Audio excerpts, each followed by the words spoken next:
La folie a une histoire. Le fou, au fond, a une fonction dans la société.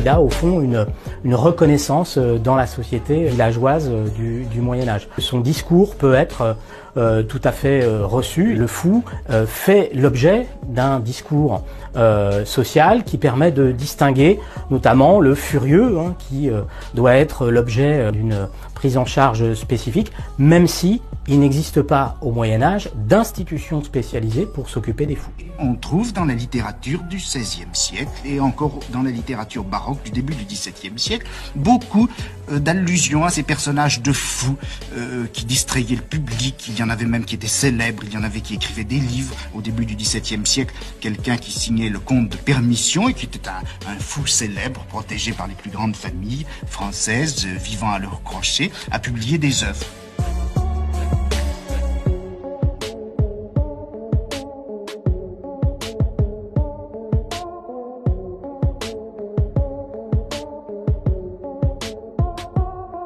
Le XVIIe siècle fait passer le fou d'une société qui l'intègre à une société qui, au contraire, le renvoie dans la déraison, l'exclut et l'enferme. Le XVIIe siècle, que Michel Foucault interprète comme le moment du grand renfermement, est pour lui fondateur d'une nouvelle histoire de la folie qui serait celle que nous connaissons aujourd'hui.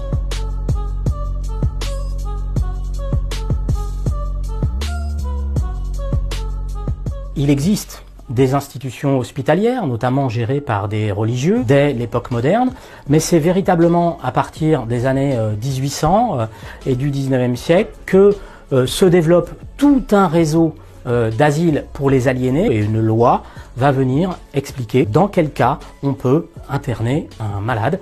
C'est la loi de 1838. Cet asile va avoir beaucoup de succès. À la fin du 19e siècle, les asiles sont complètement encombrés.